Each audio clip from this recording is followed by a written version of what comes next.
আমার অপরাধ স্বীকার করছি যে আমি সব ভাই সমানভাবে খোঁজ দিতে পারি নাই। করজোরে ক্ষমা প্রার্থনা করছি, আপনারা আমাদের জন্য বরদোয়া করবেন না। আমি সত্যি লজ্জিত যে তারা এখনো কথা বলতে পারে না, অথচ আমরা রাজনীতির মাঠে এখন গরম করে ফেলছি। আমরা রাজনৈতিক দলগুলো এখন এই দেশ নিয়ে ভাগাভাগি শুরু করে দেওয়ার চেষ্টা করছি। এটা লজ্জার, এটা ধিক্কারের। আমরা আমাদের এই শহীদ পরিবারগুলোর পাশে দাঁড়িয়ে তাদেরকে এখনো ঠিক মতো দাঁড় করাতে পারলাম না। আমরা আমাদের আহত বঙ্গত্ব ভাইদের পাটা ঠিক করতে পারলাম না, তাদের চোখের আলো ফেরাতে আমরা চেষ্টা করতে পারলাম না। তাদের হাত হারাবার জন্য আমরা তাদের পাশে দাঁড়িয়ে আমার একটা হাত তার পাশে থাকবে এটা বলতে পারলাম না, অথচ তার আগে আমরা হাত বাড়িয়ে দিয়েছি আমাদের এই দেশের বিভিন্ন জায়গায়। এটা বাংলাদেশের জন্য এই শহীদের রক্তের সাথে বেঈমানি, বিশ্বাসঘাতকতা। আমরা এই বিশ্বাসঘাতকতা, বেঈমান এবং গাদ্দার যে যেখানে থাকবে আমরা তাদের কোনো দল বিবেচনা না করে তাদের দেশের শত্রু হিসেবে চিহ্নিত করা হবে। এবং আমি স্পষ্ট করে বলছি, বাউফল ফাউন্ডেশন শুধুমাত্র বাউফলের জন্য নয়, আমরা বাউফল ফাউন্ডেশনকে গোটা বাংলাদেশের এবং গোটা পৃথিবীর মানচিত্রে এটাকে একটা মডেল করতে চেয়েছি। আমি বিশ্বাস করি যে বাউফল শুধুমাত্র তার গণ্ডির মধ্যে নেই। আমাদের অহংকার আল্লাহ মাফ করুন। আমরা বাউফলের সমস্ত কল্যাণমূলক কর্মকাণ্ড বাংলাদেশের গণ্ডি ছাড়িয়ে বাংলাদেশের বাইরের জগতেও আমরা বাউফলকে উপস্থাপিত করতে আমরা সক্ষম হয়েছি। এবং আমি বলেছিলাম ছাত্র জীবনে 2007 সালে পাবলিক ফিল্ডের মাঠে আমি বলেছিলাম যে এই বাউফলকে আমি শুধু বাংলাদেশে নয়, এই বাউফলকে আমরা গোটা বিশ্বে একটা মডেল, উন্নত আধুনিক বাউফল হিসেবে এটাকে আমরা প্রতিষ্ঠিত করবো ইনশাআল্লাহ।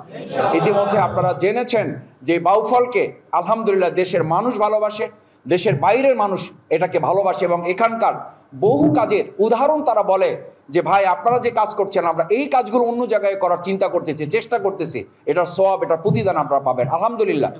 আমরা আজকের এই প্রোগ্রামটির মধ্য দিয়েও আমাদের এই দেশের বিভিন্ন আনাচে কানাচে, বিভিন্ন জেলা বিভাগে যেখানে যারা আহত পঙ্গু অবস্থায় আছেন, আমি বিশ্বাস করি তাদের প্রতি মনোযোগ আকর্ষণ করার জন্য আজকের এই প্রোগ্রামটি আর একটা মডেল হবে ইনশাআল্লাহ।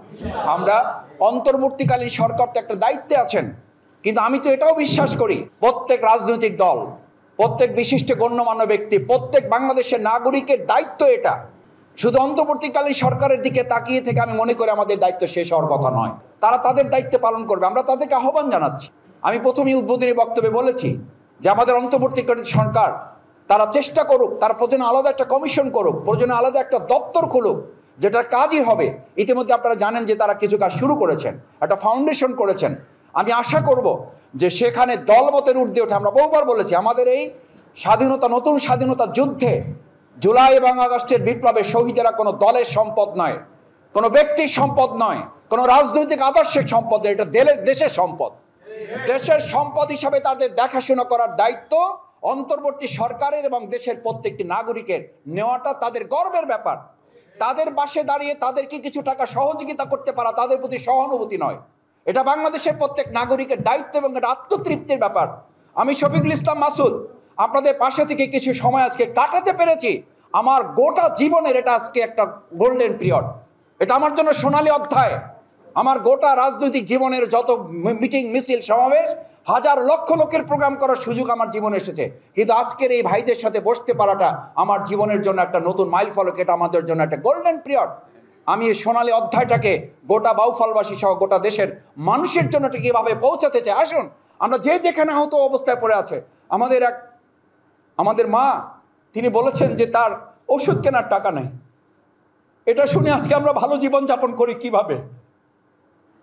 আমাদের একজন চাচা বলেছেন তার সন্তানের জন্য তিনি ওষুধ কিনতে পারেন না। এটা শুনে আপনারা ভালো খায় কি করে, তিন বেলা খাওয়ার দাবার জীবন যাপন করি কি করে। আমরা নিজের প্রতি ধিক্কার দেওয়া উচিত, নিজের প্রতি আমার বিশ্বাসঘাতক বেঈমান হিসাবে নিজেকে চিহ্নিত করা উচিত। আমি সেই জায়গা থেকে আমার অপরাধ স্বীকার করছি যে আমি সব ভাই সমানভাবে খোঁজ দিতে পারি নাই। আমি আজকে এখানে যারা আহত পঙ্গু পরিবারে এসেছেন, যারা আসতে পারেন নাই, সামাজিক যোগাযোগ মাধ্যম, আজকের এই মিডিয়ার মাধ্যমে তাদের কাছে করজোরে ক্ষমা প্রার্থনা করছি, আপনারা আমাদের জন্য বরদোয়া করবেন না। আপনারা বরদোয়া করলে দেশ সামনে আগাতে পারবে না। আপনারা আল্লাহর হস্তে আমাদের সমস্ত ত্রুটিগুলো ক্ষমা সুন্দর দৃষ্টিতে দেখে আমরা চেষ্টা করব আমাদের সমস্ত সামর্থ্যটুকু নিয়ে আমরা অঙ্গীকার করছি আপনাদের সামনে আজকে আমরা আল্লাহকে সাক্ষী করে ওয়াদা করছি, আমাদেরকে আল্লাহ যতটুকু সাধ্য দিয়েছেন সবটুকু নিয়ে আমরা যেভাবে ভালো থাকবো তার চেয়ে একটু হলো আপনাদেরকে আমরা ভালো রাখার চেষ্টা করব। এবং সেটার জন্য এখানে অনেক সুধীমণ্ডলী গণ্যমান্য ব্যক্তিবর্গ এসেছেন।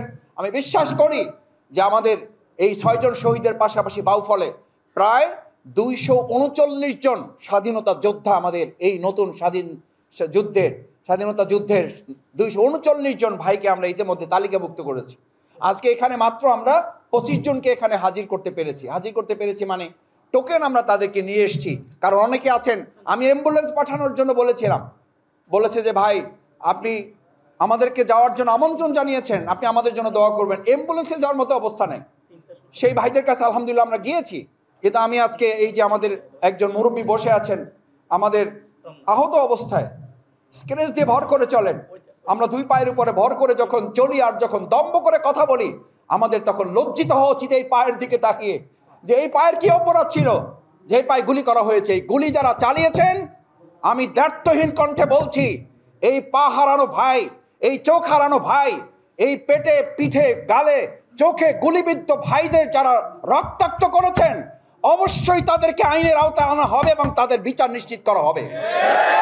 নির্দেশদাতা হিসাবে শেখ হাসিনা কোনোভাবেই এখান থেকে রক্ষা পাবেন না।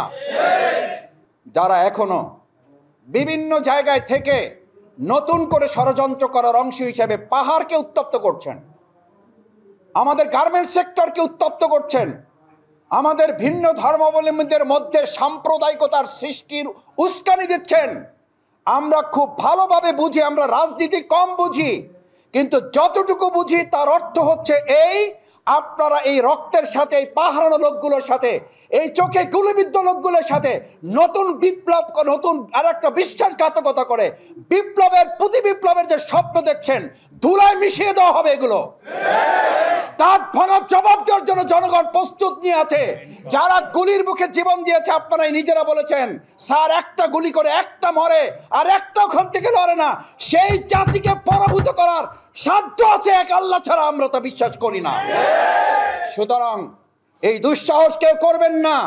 প্রশাসনে যারা আছেন পরিষ্কার কান খুলে শুনে রাখুন, এই চোখ হারা, এই হাত হারা, এই পা হারা, এই জীবন বাজি রাখা বাংলাদেশকে আর কেউ দাবিয়ে রাখতে পারবেন না।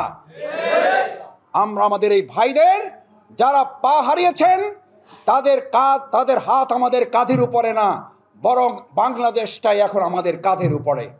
আমাদের কাঁধের উপরে বোঝা আমরা বহন করে নিলাম, কিন্তু স্পষ্ট করে ভালো করে জানিয়ে দিতে চাই, আমাদেরকে যারা 2024 সালের 5ই আগস্ট পরাজিত করতে পারেন নাই, আমরা বাংলাদেশে প্রতিদিন প্রয়োজনে আরেকটা 5ই আগস্ট হবে, কিন্তু বাংলাদেশ আর কোনো শক্তির কাছে, কোনো অপশক্তির কাছে মাথা নত করবে না। সেই জন্য আসুন, আপনারা মন খারাপ করবেন না। যারা এখানে আহত পঙ্গু পরিবার, আমাদের স্বাধীনতা যোদ্ধারা এসেছেন, আমি আবার বলছি, আপনাদের সাথে শুধু আমি নই, আপনাদের সাথে শুধু আমরাই কয়েকজন নই, আপনাদের সাথে শুধু বাউফলের 3.5 লক্ষ মানুষ নয়, শুধু 18 কোটি মানুষ নয়, গোটা পৃথিবীর সমস্ত স্বাধীনতা যুদ্ধের জন্য যারা নিজেকে একজন স্বাধীন মানুষ মনে করে, পৃথিবীর সমস্ত মানুষ আপনাদের সাথে আছে। আপনারা জানেন না আপনাদের জন্য কাবার গিলাফ ধরে প্রতিদিন দোয়া হয়। আপনারা জানেন না মদিনাতুল মুনাওয়ারায় আপনাদের জন্য প্রতিদিন দোয়া হয়। সুতরাং আপনারা সাধারণ কেউ নন, আপনারা আমাদের এই বাংলাদেশের সম্পদ।